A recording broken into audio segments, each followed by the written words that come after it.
We'll be listening to a Radio 4 programme called Saturday Live with the Reverend Richard Coles. And it's a magazine-style programme where they do lots of interviews, they have lots of guests. And one of the slots that they have on it every week is called the thank you slot. And what happens is people ring in and tell a little story of something that they would like to say thank you for, that they haven't necessarily been able to do so. So it might have been something like a stranger who helps them on a train. It could be a mechanic that turned up at just the right moment. So this is what we're going to base the nativity on this year, the one where everyone is thankful. So for an example, this is straight from the Radio 4 programme. This is an example of something that somebody said thank you for. It was the summer of 1986 when I was taking my two small children up to see the dinosaurs in the Natural History Museum in London. We left fairly early in the morning. I took the boys, one in the hand, one in the pushchair, and it was quite crowded, and the train came in, and the doors opened, and my 5-year-old got on, and I turned around to pick up the pushchair with my little one in, and the door was closed. So then, to my horror, it's my 5-year-old in inside, and I'm on the outside of the pushchair. I then began to bang on the door, and there was a gentleman on the train. He looked up, very quickly assessed the situation, and he got up and he pulled the communications handle, got on the train, and I hugged my son. I would just like to say to that gentleman, thank you so much. And to anybody who was late for work that 1986 summer morning, I do apologise. So this evening, the children are going to tell us a story about a hopeless kid who inadvertently helped people along his way without realising it. And this is going to be interspersed with some thank yous from members and friends of our congregation who would like to say thank you to their unknown guardian angel.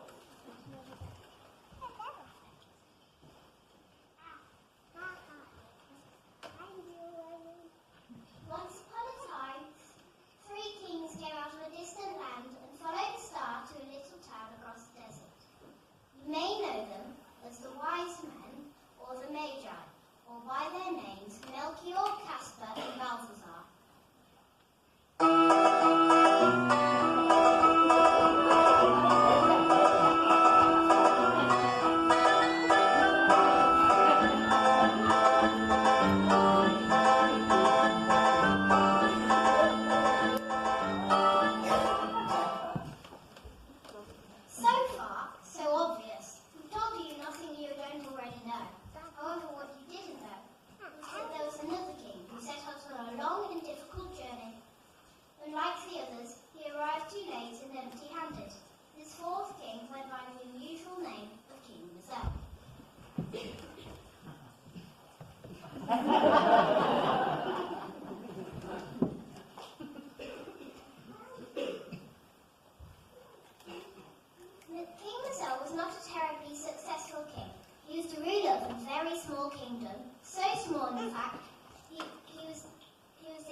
and the royal star crystal.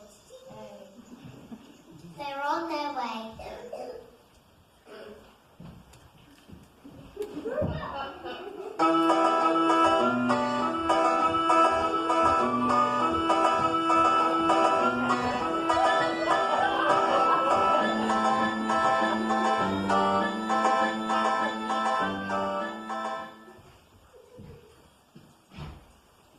They had to hurry. The three kings were waiting for King Mazel at the edge of the Grey Desert, and the four of them would continue their journey on together.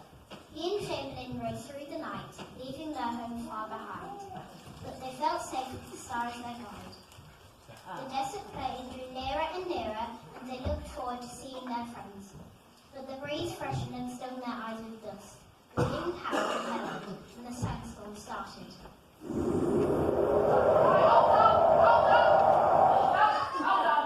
Now, if this were the 1970s, which personally I feel is the greatest decade ever, we would have been able to get some builder's sand and a wind machine and thrown it at the children. But unfortunately, EU regulations say we can't this year, maybe next year. So, this is West Lane's interpretation of a sandstorm. I thank you.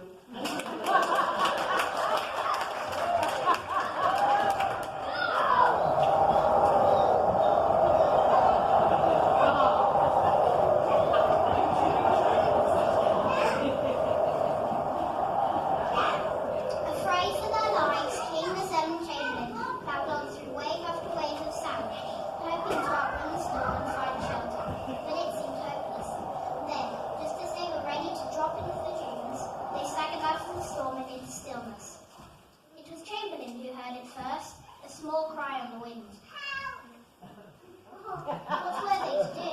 Their friends were waiting, their journey, such a long journey still ahead of them. What were they to do? They headed back into the storm. And there, in its heart, they found a little nomad girl. Sandstorm and frightened and being blown away by the wind. King Mazel wrapped her up and carried her through the blizzard. They were glad to have found her, but glad too when the family found them. Oh, my daughter! They were invited to stay, but King Mazel was anxious to join his friends, so they rode on, confident they would make up the time. Yet when they arrived, the three kings had left. They had missed the holidays.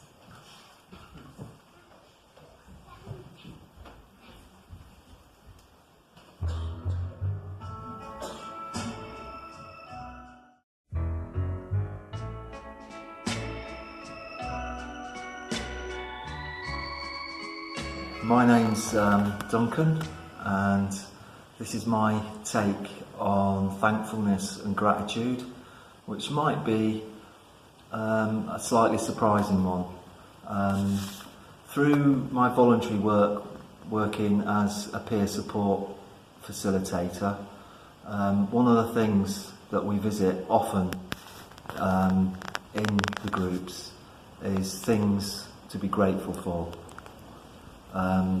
Which could be anything, small, large, anything that we can be grateful for. And the one thing that occurred to me that I can be grateful for is having been quite ill with a chronic fatigue illness and associated mental health problems, as in anxiety, panic attacks and depression, and not being able to get out of bed some days, having the windows closed. But in my pursuit of trying to become well, I discovered things like Reiki healing to use on myself and other people, and meditation and Qigong. Primarily these days, Qigong is my best wellness tool, as I like to call it. So really, that's about it really. So I can just say thank you to illness, and just taking a positive out of being ill. And I think most people could actually do the same with whatever is affecting them in a negative way. And that's it really. I'm trained to be a Baptist minister here at West Lane. I just want to say thank you to the Corkers. When I moved house about 5 years ago now, it was probably my first proper time living by myself. Been to see it, and it was a housing association house. And when I moved in, the day I got there, it was awful. There was no carpet, the walls were bare plaster, there were pipes sticking out the wall, and it wasn't at all what I'd seen when I went to look round.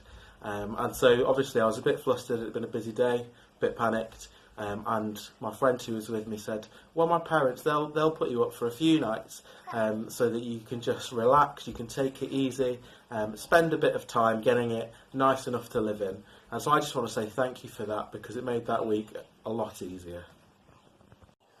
Ready? Yeah.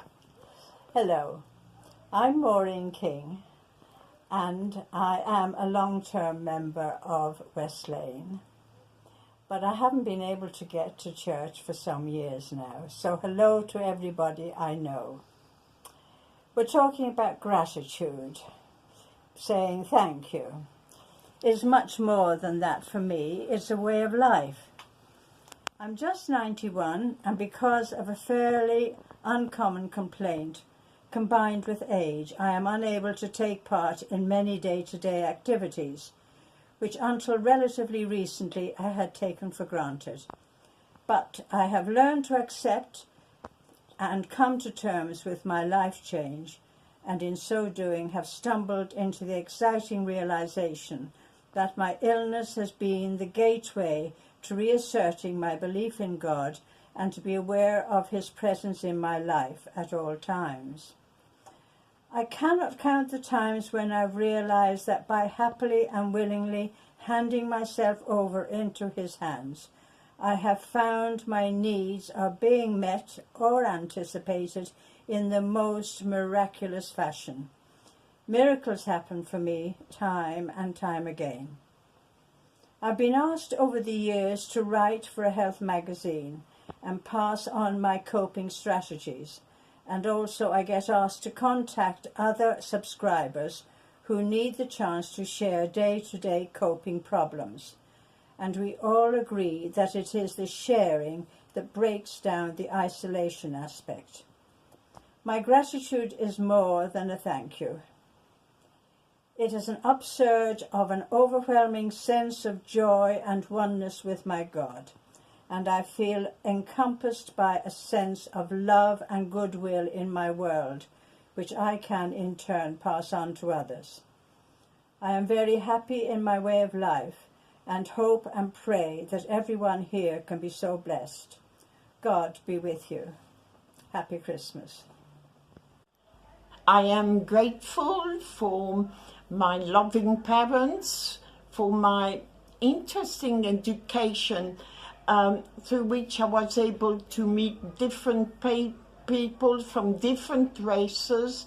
That has helped me to understand or to help people. I also had a very good friend who was always there to advise so I'm very grateful to Colette.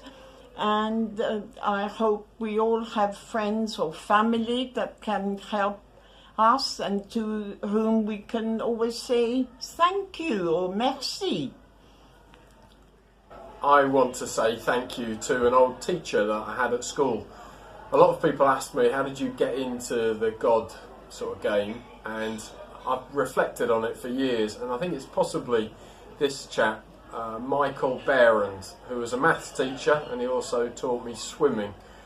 And his name was Michael Behrend, so of course the boys called him Bendy Behrend, and we took the mickey out of him mercilessly, and we weren't very kind. He was a bachelor, and it was an all-boys school, and it just wasn't great. But the way he took it and put up with it, and still every week laid out the chairs for the Christian Union, and was encouraging for me and the rest of us.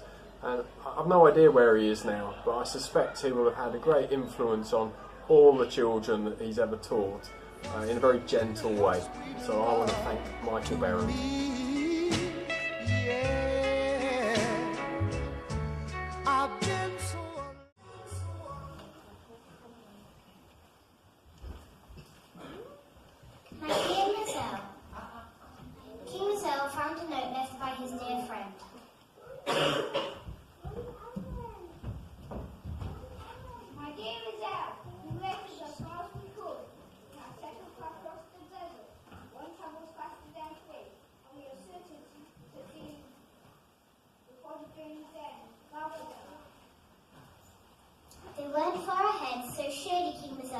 catch up.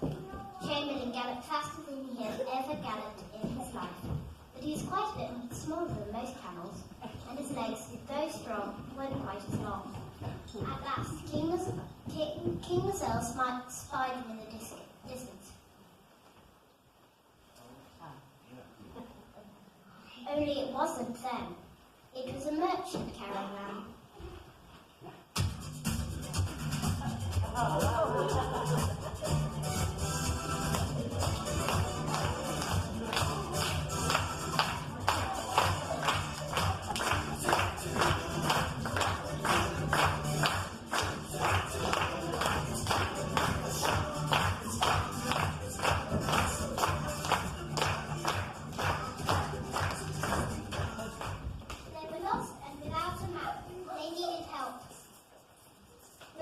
Long camel train would travel very slowly. What should King Marcel do? He, of course, got out his star map. It was quite a detour to the caravan's hometown, but they had to help. In slow procession, they led the caravan safely out of the desert.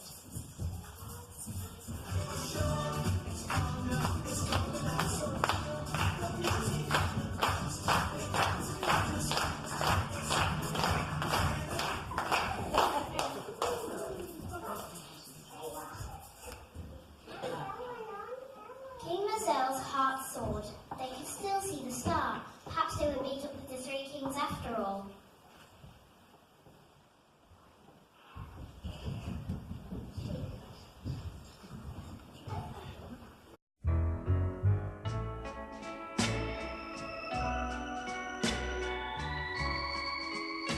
We'd just like to thank all our servicemen and women across the UK, not just for serving in the last 2 world wars and keeping us safe, but those as well that are serving now and that will be away for Christmas. So from us, it's a big thank you. And also to thank you, the church, for taking us in and making us all part of your big family. Thank you. I want to say a big thank you to somebody who I probably will never ever meet, but who helped me out when it was a really bad snowy day last year and I was driving to work and they flagged me down and said, "Don't try and get up that hill, you'll never make it unless you're a 4x4. So I stopped my car, thankfully, and stayed with this gentleman who'd stopped his car while it snowed. And then another lady I will never ever meet came out of her house with a hot cup of tea to keep us going whilst we waited for the storm to pass and the roads to clear. So a big thank you to that gentleman and lady for helping me. I'm Beth Cunningham. I was brought up in the era of proper thank you letters. This year I'm writing one in advance. At the start of 2018 I was in fear and despair over my finances, so much so that I couldn't even make the necessary calls to try to sort things out for myself. Step forward and take a bow, the Rev. Chris Upton, who was my lifeline. Then came my second hip replacement operation, and my mum dying at the same time, 200 miles away in Suffolk. But she slipped away in her sleep, and my lovely friend Terry came over from Liverpool to get me to her funeral in my slippers. A few months after that came the urgent hysterectomy, but 2 days after that I was having breakfast in cobbles and clay. So it's been a challenging year, but one in which I've been showered with blessings and offers of help. So thank you so much, Chris, for lifting me out of that pit, to the Airedale Hospital for replacing and removing various parts of my anatomy, to Cobbles and Clay and the Villette for letting me lurk in their premises for pleasurable hours, to my neighbours at Thornfield and others in Haworth who've been so kind. And that's not the end of the story. Just when I was feeling I was battling through but my confidence wasn't great, along came Liz Barker in fairy godmother mode, tapping me on the shoulder with her magic wand and offering me a column in the Worth Valley Mag. And what tremendous fun that has been. So thank you, Liz, and to one particular friend who believes in me and wants my company, even when I'm not being successful or useful. That's you, Anne Dinsdale, my tea and cake companion. Thank you also, Howard Surgery, especially Doc Heller and Simon Booth, and to all at West Lane Baptist, where there's always a warm welcome for lost and bedraggled Pennine sheep. And P.S. What does the wise, mature and sensible woman spend her money on once her finances are more stable? A tattoo! Ta-da! Hooray! I would like to say thank you to everybody that works in the NHS, and specifically those working in the mental health sector. I recently did 6 months as a clinical support worker in the RLI, and it was horrendous. The time pressure, the level of situations that you're dealing with. Within 2 weeks, I was helping somebody with a nosebleed, and they died whilst I was trying to take their blood pressure. So the kind of environment you're working in is like, that is high levels of stress. Towards the end of this, I ended up in counselling for anxiety, and the counsellor that I had was amazing, and I don't even know her name, but I would like to say thank you to her, because she just said to me, "Love, the amount of nurses that come through my door and say exactly the same as you, it's fine, you're having a normal reaction, everything's fine." And since then I've gone on and I work in mental health now, and I'm going to continue to work in mental health. And the amount of people working together to try and reduce the stigma surrounding mental health, which still exists, but it is slowly fading. It's just phenomenal. The resilience, the kindness, the empathy, and the simple, human to humanness of the people that work within this field. They're all amazing, and everyone's just trying to do their best to make this world a better place. So thank you to all NHS staff, and thank you to those that work in mental health, and everybody's just doing a fantastic job. So just keep going, because the world is going to be a better place at some point. Okay, bye. Go for it, John. Okay. Yeah. A few years ago, I was having tummy problems, very frightened. I thought it might be bowel cancer. So I went to the doctor, and because I was so worried, he said, "Well, we'll have it x-rayed, put your mind at rest." So I went down to Airedale, and they x-rayed it. The x-ray was fine, nothing wrong with my colon at all, but my lung was a problem, and I had no idea. So I went to a specialist, and he told me, "Yes, I'm afraid you've got lung cancer, we better have you in." I was with him a week after it was found. I was in hospital a week after, and I was home a week after that. So I am very, very thankful for the National Health Service and for doctors and nurses. I'm still reliant on nurses every day to deal with the problem I have now. But my minister at the time put it very well. She said, "God gave you constipation, but it saved your life." So I'm very thankful for her as well. I've been so alone. Saved your life.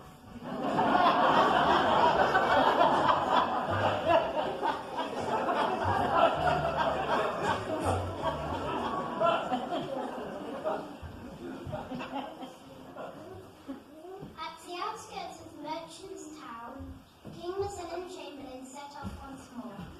The night was cold and silent, and the star glimmered in the like a candle in a faraway window.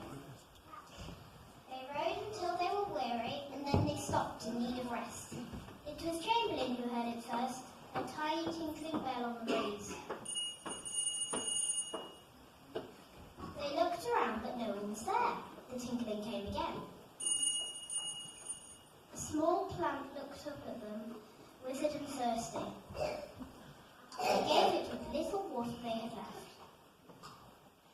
To their amazement, the plant began to flower, then dropped into Mazelle's palm a little round fruit that sounded like a bell.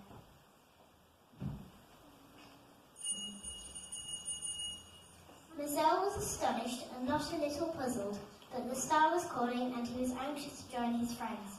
So,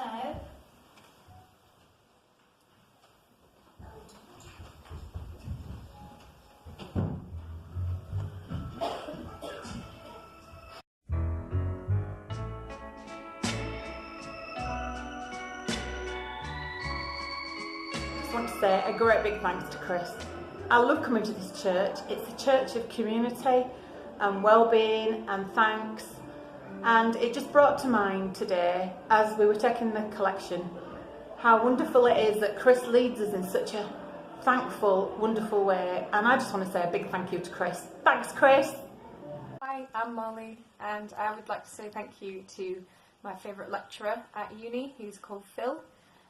He's my Japanese lecturer, and over the past couple of years, he's been much more than a lecturer. He's like a very odd big brother, and he's been really helpful in everything, really, and I don't think that he knows how great he's been and how kind he's been, and I'd like to say thank you to Phil. Hi everyone. Hello. Hiya. From sunny Bognor, though it's actually raining at the moment. We were promised good weather, and It's not good enough. It's not good enough. We're coming back to Haworth. We just want to say what we are really thankful for. And I think, as many of you will know, we should introduce ourselves, shouldn't we? I'm Nick. I'm Hannah. Brilliant. So we're reflecting on what we're thankful for, and as many of you will know, it's been really quite a crazy year for us. Quite a few different things have happened in that time. If Hannah would like to elaborate. So, Nick's completed a degree. Just about. We have yo-yoed a bit up and down the country, trying to find where God wanted us next, really. And we have moved down to Bognor. We have we've lived out suitcases for a couple of months in different people's houses and cars. And we got married. that was last year. It's fairly significant, I don't know. Okay, yeah. We got married, but that was last year, really. And we both started new jobs. We moved into a flat the second week of our jobs. I had Ofsted, and I now work in a school in like the third week of starting it. It's just all been quite crazy in a lot of ways. But it's been amazing too, with so many fab memories, like your ordination. Remember the 1940s weekend and Chris and Christian's wedding. Just so many more memories as well that we just couldn't even. Yeah, so many different things to be thankful for over the course of the year. But I think another thing that we've kind of been really thankful for since our long distance relationship has come to an end, in a non-cheesy way, is just that we've been really thankful for one another, that kind of throughout this year of so many different events, so many different things happening, so much doubt and frustration and confusion, but also joy and laughter, that we've been able to share in that together, to journey in that together. And whilst our circumstances have really changed, one of the constants that's stayed through that time is that we've kind of had each other for that time, and which has been great, and she's all right all in all. So yeah, he's not bad. Something that we're also just really thankful of is just the love and support that we feel from afar as well. And particularly with all of you guys up there. And once again, that might sound a little bit cheesy or cliche, but no, we are really thankful for that support and love that we still know that we get from 300 miles away. Definitely. Yeah. We know we've got some rowdy northerners on our side, always. Yeah, these southerners have nothing on you. Anything else to be thankful for? So many things, but they probably want to listen to the next one now. Yeah, you should probably move on now. Yeah, so probably. Cheers. Cheers. Love you all lots. Happy Christmas. Yeah, and that. Bye. I would like to say thank you to Lee. He's a wonderful singer. He saw me a few years ago performing in Keighley, and when he knew that he was retiring from Shine, he said he would like me to take over as their singing teacher, so thank you to Lee.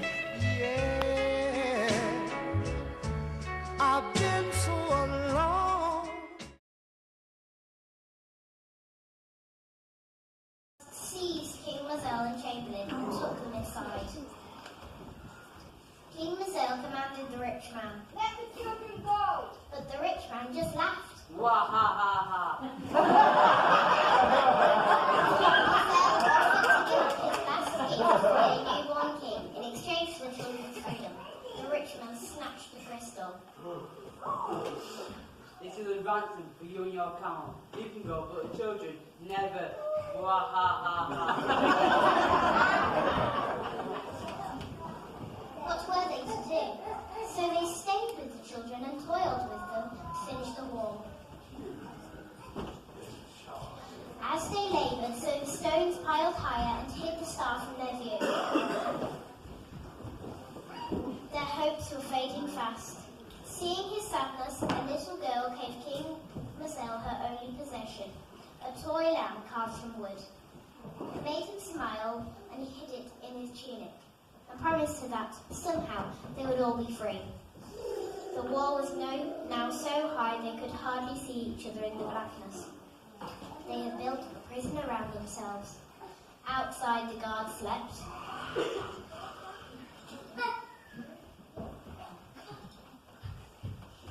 That was their chance to escape. Chamberlain heard it first. A tiny tinkling bell in the silence, the fruit from the desert. It cracked open in Mazel's hand to reveal 3 softly luminous star seeds, and their light shone in the darkness. They crept on tiptoes past the sleeping guards and out of the prison. They were free.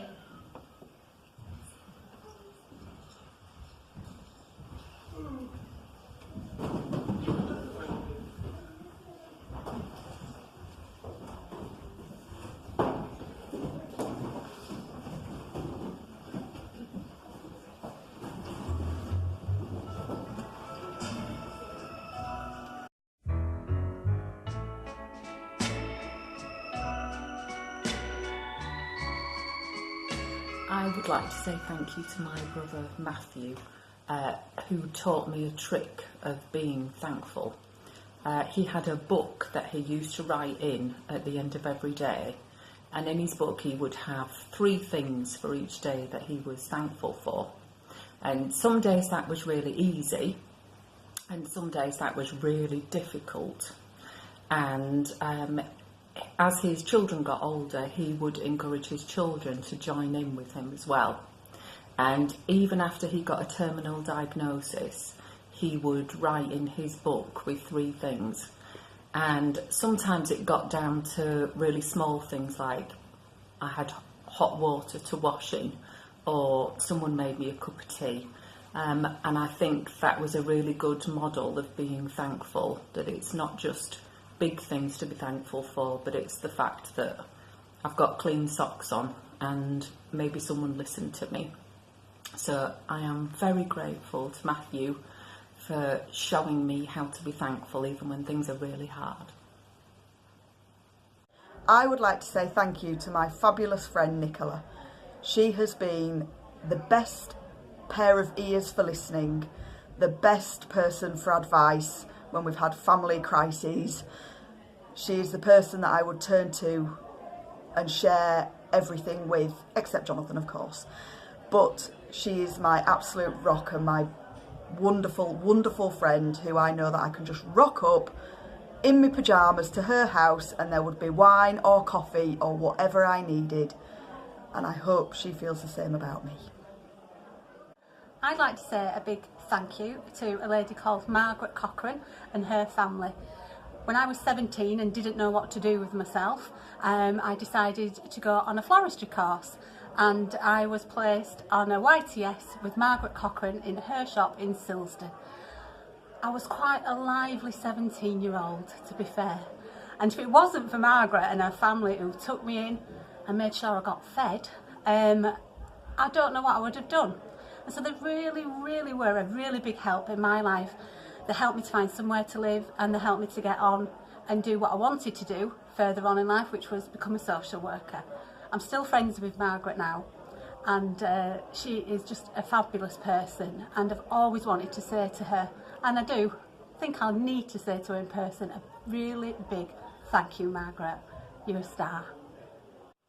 Hi, My name's Marion, and I've been told I've got to tell you why I say thank you. When we were little, we had to say please and thank you for everything, otherwise nothing. And I've made a list, and I want to give thanks for my husband and my sons and my family and my friends and my good health and living in Haworth. But this isn't really what we're saying thank you for. I want to give thanks for my faith, and I want to give thanks for the little mission at the bottom of Mythons that was started by Tommy Chilton, and Mr. Haig played the organ and Maggie taught us, and they learnt us how to love God and give thanks every day for different things, for anything, for the bus driver that brings us home. And it's stuck with me all my life. And I just want to say a big thank you for my faith, because it's made me a better person. Oh, and thank you for watching. Okay, I want to say thank you for the teachers at my school. The ones I'm thinking of particularly was Mrs. Cox, my English teacher, who was the first person who ever said to me I should be a social worker, and Miss Platt, who was my geography teacher, who totally and utterly inspired me into geography, and that's what led me onto the university course. I've been so alone. I've been so alone.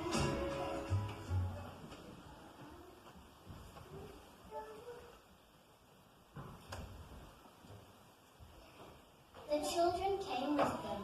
King Mazel felt sure they'd be safe with the newborn king. The star called them on towards the little town, Bethlehem. There they met shepherds with glad tidings. The shepherds had followed the star to his stable and had visited the baby and seen the three kings. Mazel's heart sang with joy. But the shepherds had awful news. Something terrible was happening in Bethlehem. Soldiers had been sent to kill the King of Kings, and they were killing children. King Mazel left the children with the shepherds and raced down the hillside. But soldiers were searching the valley.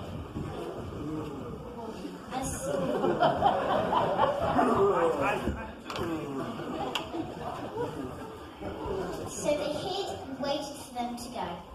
Then out of the darkness, a man appeared with a woman who had a baby in her arms. They looked frightened, and the infant started to stir. So the king and Mazel beckoned them into their hiding place. Not a moment too soon. How silently they sat as the soldiers passed by, except for the newborn child who started to whimper again. Quickly, King Mazel gave him the wooden lamp from his pocket, and he beamed with hushed delight. But the soldiers turned back and were coming closer. What were they to do? They would surely be discovered. In the end, they did the only one thing they could do. Mazel and Chamberlain took a deep breath and leapt into the road.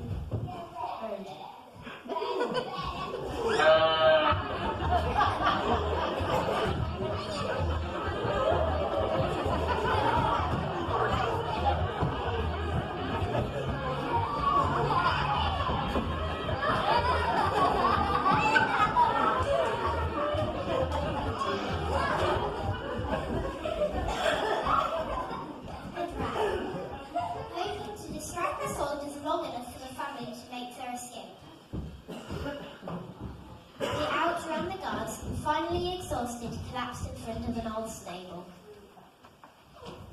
They looked inside. It was the stable the shepherds had talked about, but it was empty. They were too late.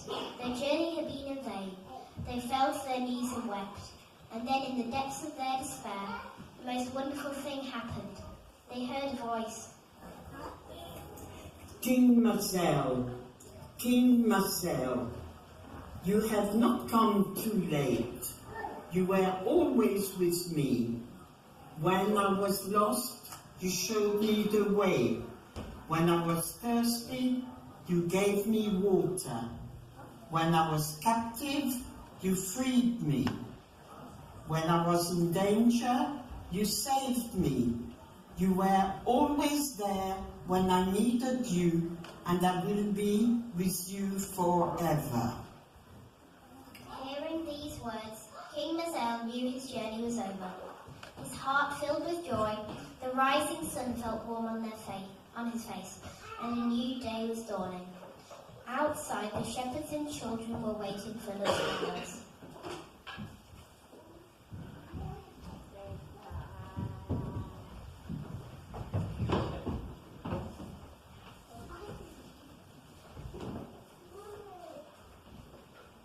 It hardly matters that King Mazel never met the three kings or the newborn king. He's no longer a king. He's a shepherd. And Chamberlain is a sheep camel. They love the sheep and children and are very happy. They still like to watch the night sky, and though the star has long disappeared from its place, it still burns brightly in all of their hearts.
thanks for all the messages received tonight.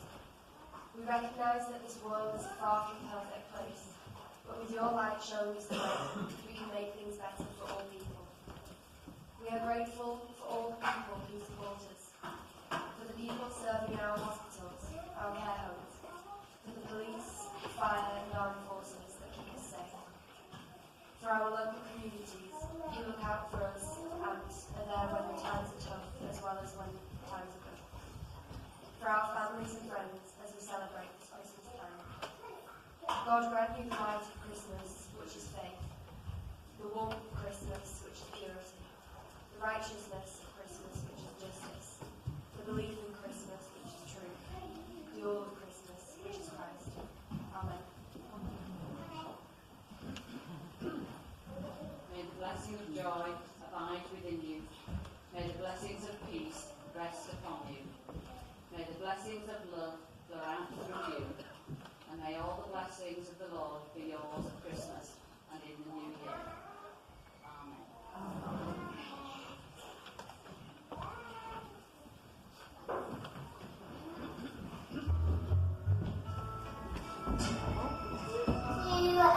Clubs because they help everybody that's in it and I enjoy the camping. Queue for pizza. Christmas and Bumblebee and a toy party.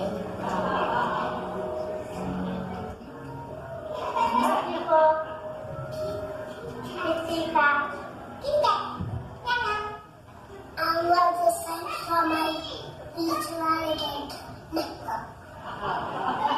Say thank you.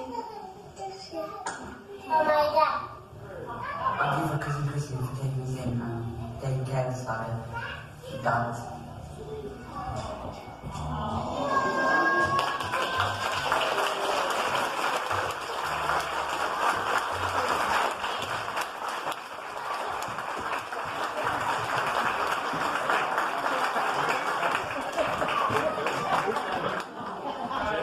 I can't let this go without saying a big thank you to Rachel and others.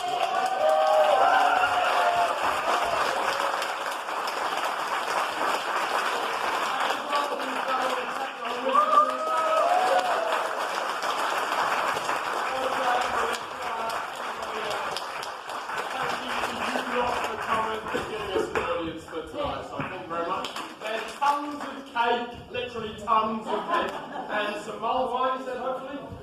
A little bit maybe, and lots of tea and coffee. So come downstairs as well. Thank you.